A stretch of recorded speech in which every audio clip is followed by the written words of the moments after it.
the start of our marriage, pinagdasal namin kagad na magkaroon na kami ng anak.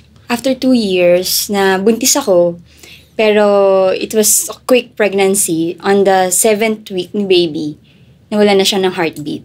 So, it was very sad for both of us. May mga times na si Ann, nung kasagsagan ng lungkot namin, nakikita ko siya sa loob ng kwarto na umiiyak lang siya kasi nararamdaman ko pa rin yung lungkot niya dahil nawalan kami ng anak.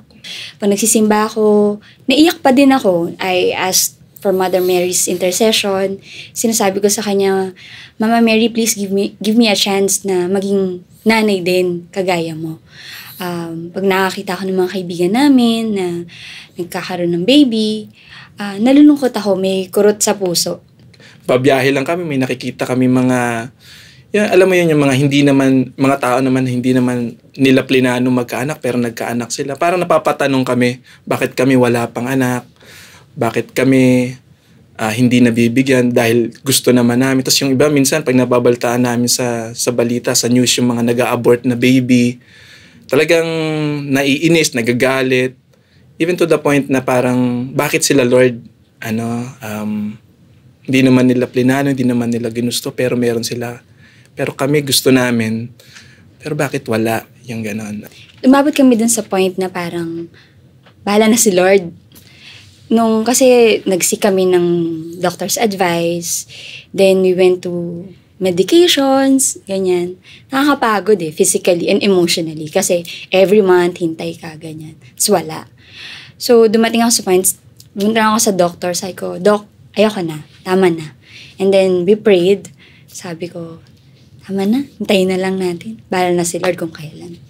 Kung hindi pa talaga para sa amin yun, maghihintay kami or even tatanggapin namin kung ano man yung decision or yung will ni Lord para sa amin.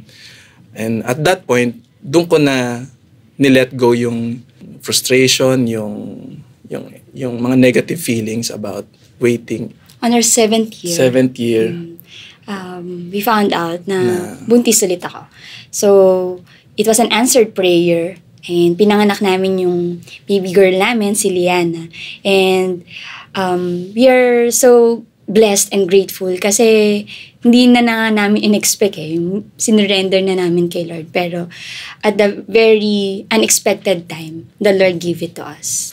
More than dun sa gift of life na nabigay sa amin, I think yung gift din ng pagtitiwala sa Panginoon, tsaka yung pagsuko sa will niya yung naging natanggap namin habang naghihintay kami dun sa answered prayer na dumating sa amin. In my disquiet, I cry out to you, Father. Perfect the project you have begun in me. Swiftly ripen the spiritual fruits that you wish in my trials to bear in me.